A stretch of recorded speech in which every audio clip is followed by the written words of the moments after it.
नमस्कार। आकाशवाणी से प्रस्तुत है कोविड-19 पर विशेष समाचार कार्यक्रम।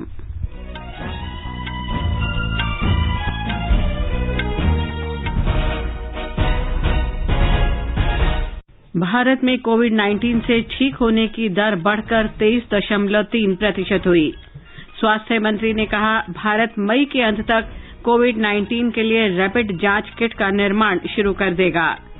सरकार ने कोविड-19 से उत्पन्न स्थिति को देखते हुए गर्मियों की छुट्टियों के दौरान भी छात्रों को मध्याह्न भोजन उपलब्ध कराने का फैसला किया।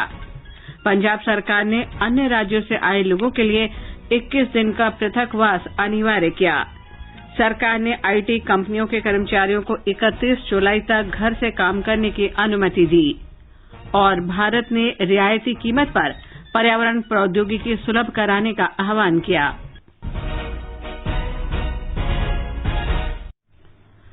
इस विशेष कार्यक्रम में अपने सहयोगी निखिल कुमार के साथ मैं लवली निगम। देश में कोविड-19 से ठीक होने की दर बढ़कर 23.3% हो गई है। स्वास्थ्य मंत्रालय के अधिकारी ने बताया कि उपचार के बाद स्वस्थ होने की दर में लगातार वृद्धि हो रही है। उन्होंने बताया कि अब तक 7,027 लोग उपचार के बाद स्वस्थ हो चुके हैं। पिछले 24 घंटे में 684 patients have been found cured, जिससे कि हमारा टोटल लोग जो क्योर हुए हैं वह संख्या 6,868 हो चुकी है। इससे हमारा रिकवरी रेट करीब 23.3% इस समय हो गया है, जो कि एक बहुत ही प्रोग्रेसिव इंक्रीज है। आज देश में 17 ऐसे जिले हैं जहां पर पहले केस आए थे, लेकिन पिछले 28 दिनों से कोई नया केस रिपोर्ट नहीं हुआ है।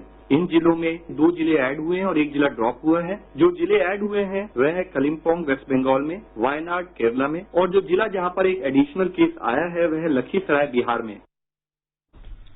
कोरोना वायरस संक्रमण से पुष्टि वाले रोगियों की संख्या 29,974 हो गई है।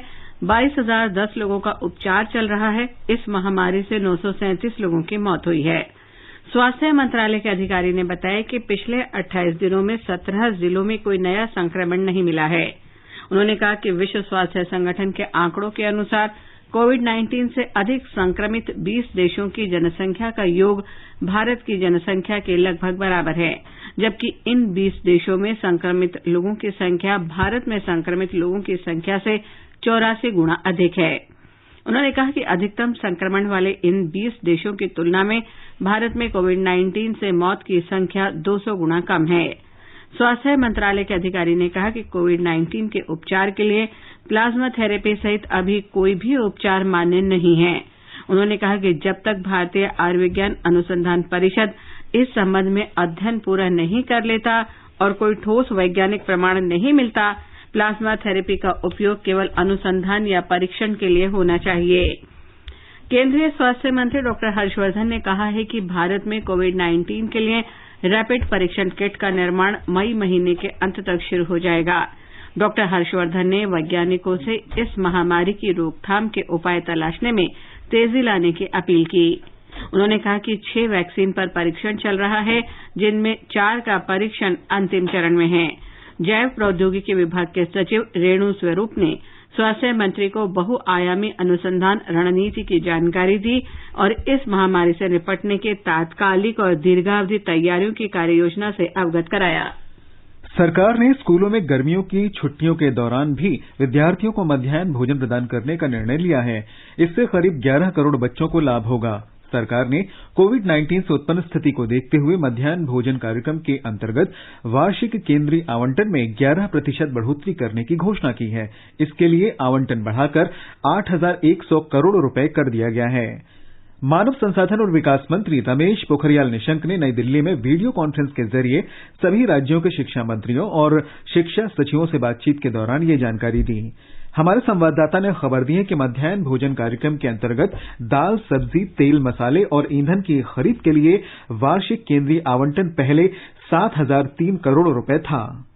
लॉकडाउन के दौरान छात्रों के स्वास्थ्य को ध्यान में रखते हुए बच्चों को पर्याप्त और पौष्टिक भोजन मुहैया कराने के लिए मध्याह्न भोजन योजना के तहत राशन उपलब्ध कराया जा रहा है। यह एक केंद्र प्रायोजित योजना है जिसका उद्देश्य स्कूलों में बच्चों की उपस्थिति और नामांकन बढ़ाने के साथ साथ पोषण बढ़ाना है। वर्ग 1 से 5 के छात्रों के मध्याह्न भोजन का खर्च ₹4.48 प्रतिदिन से बढ़ाकर ₹4.97 कर दिया गया है। वहीं वर्ग 6 से 8 तक के छात्रों के मध्याह्न भोजन की राशि ₹6.71 से बढ़ाकर ₹7.45 प्रतिदिन कर दी गई है। नई दरें इस महीने की पहली तारीख से प्रभावी होंगी। इस योजना में देश भर के 11 लाख से अधिक स्कूलों में पढ़ाई कर रहे 12 करोड़ से ज्यादा बच्चे शामिल हैं। वहीं इस गर्मी की छुट्टी में छात्रों को मध्याह्न भोजन मुहैया कराने को मंजूरी दी जा रही है, जिस पर लगभग 1,600 करोड़ रुपए अतिरिक्त खर्च आएगा। दीपेंद्र कुमार, आकाशवाणी समाचार। सूचना प्रौद्योगिकी कंपनियों के कर्मचारी 31 जुलाई तक घर से काम कर सकते हैं। सरकार ने वर्चुअल प्राइवेट नेटवर्क नियमों में छूट 31 जुलाई तक बढ़ा दी है। सूचना प्रौद्योगिकी मंत्री रविशंकर प्रसाद ने सभी सूचना प्रौद्योगिकी मंत्रियों के साथ बैठक में इस निर्णय की जानकारी दी। कंपनियों को पहले कार्यकाल का वर्चुअल प्राइवेट नेटवर्क घर के कंप्यूटर नेटवर्क से जोड़ने की अनुमति नहीं थी। वर्क फ्रॉम होम नॉर्म को और हमको पॉपुलराइज कर, तो इसके लिए आपको मालूम है रिस्ट्रिक्शंस काफी होते हैं। 1-8 करोड़ रुपए का डिपॉजिट होता है, क्लियरेंसेस होता है, तो उसको हमने कोरोना के आने के बाद रिलैक्स किया था। अभी तक वो 30 अप्रैल तक रिलैक्स था। हमने ये फैसला किया है कि अब ये 31 जुलाई तक रिलैक्स रहेगा। अन्य छूटों में सूचना प्रौद्योगिकी और सूचना प्रौद्योगिकी सक्षम सेवाओं के लिए सुरक्षा जमा की आवश्यकता और घर से काम करने की सुविधा संबंधी शर्तें शामिल हैं। कर्मचारियों को घर से काम करने की अनुमति दी जाएगी या कब उन्हें कार्यालय आकर काम करने को कहा जाएगा, ये कंपनी के फैसले पर निर्भर करेगा। सूचना प्रौद्योगिकी मंत्री ने यह भी कहा कि कोविड-19 जैसी महामारी की स्थिति में विस्तृत दिशा निर्देश तैयार करने के लिए राष्ट्रीय स्तर की रणनीति समिति गठित की जाएगी। वित्त मंत्री निर्मला सीतारामन ने कांग्रेस से कहा है कि वो आत्ममंथन करे और बैंकों का कर्ज न चुकाने वाले लोगों की सूची को लेकर लोगों को गुमराह न करे। उन्होंने कहा कि विपक्ष में रहते हुए भी कांग्रेस ने व्यवस्था को दुरुस्त करने में कोई रचनात्मक भूमिका नहीं निभाई और भ्रष्टाचार को रोकने में कोई रुचि नहीं दिखाई। सुश्री सीतारामन ने अपने अनेक ट्वीट में बताया कि सरकार ने कर्जों का भुगतान न करने वाले लोगों के मामलों पर कार्रवाई के लिए 9,967 वसूली इकाइयां गठित की हैं। एक रिपोर्ट। कांग्रेस नेता राहुल गांधी के सवालों का जवाब देते हुए वित्त मंत्री निर्मला सीतारमण ने कहा कि 2009-10 और 2013-14 के दौरान सरकारी बैंकों द्वारा 1,45,000 करोड़ से अधिक की राशि बट्टे खातों में डाल दी गई। उन्होंने आरबीआई के पूर्व गवर्नर रघुराम राजन द्वारा 2018 में मीडिया को दिए गए एक बयान का भी उल्लेख किया, जिसमें उन्होंने कहा कि 2006 से 2008 के बीच की अवधि में देश में बड़ी संख्या में एनपीए बनने वाले ऋण आवंटित किए गए थे। वित्त मंत्री ने कहा कि वर्तमान सरकार ने ऐसे विलफुल डिफॉल्टरों के मामलों की जांच प्रारंभ कराई है और ऐसे ही मामलों में अभी तक 3,500 से अधिक एफआईआर दर्ज किए जा चुके हैं। उन्होंने जानकारी देते हुए कहा कि विजय माल्या, नीरव मोदी और मेहुल चोकसी के मामलों में सरकार ने अभी तक 18,332 करोड़ रुपयों से अधिक की वसूली कर ली है। आनंद चतुर्वेदी, आकाशवाणी समाचार, दिल्ली। पर्यावरण, वन और जलवायु परिवर्तन मंत्री प्रकाश जावड़ेकर ने कहा है कि जिस तरह दुनिया मिलकर नोवेल कोरोना वायरस के उपचार का टीका खोजने में लगी है, उसी प्रकार विश्व भर में पर्यावरण प्रौद्योगिकी भी मुक्त स्रोत के रूप में रियायती कीमत पर उपलब्ध होनी चाहिए। वीडियो कॉन्फ्रेंसिंग के जरिए आयोजित पहले पीटर्सबर्ग जलवायु संवाद में श्री जावड़ेकर ने जलवायु वित्त पोषण के मुद्दे पर जोर दिया और कहा कि इसके लिए और धनराशि चाहिए। उन्होंने कहा कि हमें विकासशील देशों के लिए तत्काल $10 खरब की योजना बनानी होगी।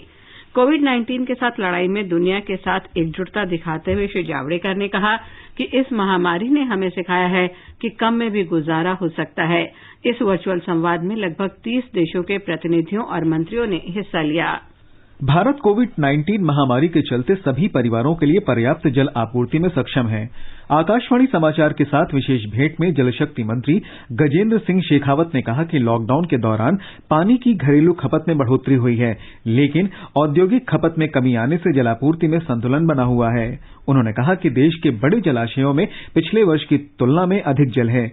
श्री शेखावत ने कहा कि सरकार 2024 तक प्रत्येक परिवार को पाइप से जलापूर्ति करने के प्रति वचनबद्ध है और इस दिशा में काम हो रहा है। प्राथमिक रूप से राज्यों को ही अपने यहाँ पर प्रबंधन, आपूर्ति सब विषयों को देखना होता है, लेकिन चूंकि माननीय प्रधानमंत्री जी का देश के साथ में सामने संकल्प है कि हम 2024 तक प्रत्येक ग्रामीण घर तक पीने का पानी पहुंचाना सुनिश्चित करेंगे। इस क्रम में जो जल जीवन मिशन और हर घर में जल पहुंचाने की जो योजना बनाई गई है, उसका काम इस दृष्टिकोण से न रुके और न प्रभावित हो, इस दृष्टि के लिए हमने निरंतर राज्यों के अधिकारियों के साथ में, राज्यों के मंत्रियों के साथ में और राज्यों के इंजीनियर्स के साथ में वर्चुअल प्लेटफॉर्म्स पर मीटिंग्स करके उनको इस बात के लिए निर्देशित भी किया है, उनसे इस बात का आग्रह किया है कि अपनी योजनाएं बनाने का काम जो है वो हमको शीघ्रता के साथ में पूरा कर लेना चाहिए।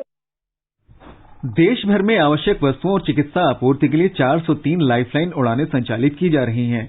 नागरिक उड्डयन मंत्रालय के प्रवक्ता ने बताया कि लाइफलाइन उड़ान के जरिए देश के दूरदराज के क्षेत्रों में आवश्यक दवाएं और चिकित्सा उपकरण पहुंचाए जा रहे हैं। इन उड़ानों ने कल तक 3,97,000 किलोमीटर तक का फासला तय किया और 748 टन से अधिक आवश्यक वस्तुओं तथा दवाओं की आपूर्ति की। सरकार ने राज्यों की सीमाओं पर आवश्यक वस्तुओं के साथ फंसे ट्रकों और अन्य मालवाहक वाहनों का सुचारू आवागमन सुनिश्चित करने के लिए सभी राज्यों से तत्काल कार्रवाई करने का अनुरोध किया है।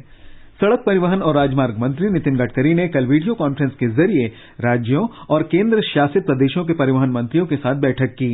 श्री गडकरी ने ट्रकों और मालवाहक वाहनों का आवागमन सुगम बनाने की आवश्यकता पर बल दिया ताकि लॉकडाउन के दौरान लोगों को आवश्यक वस्तुओं की कमी न हो।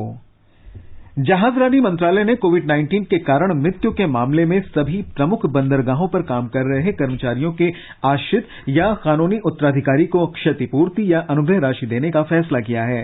मंत्रालय ने बताया कि बंदरगाह के सभी नियमित कर्मचारियों और प्रत्यक्ष रूप से नियुक्त अनुबंधित मजदूरों के लिए मृत्यु की स्थिति में कर्मचारी के परिवारजन को 50 लाख रुपए दिए जाएंगे।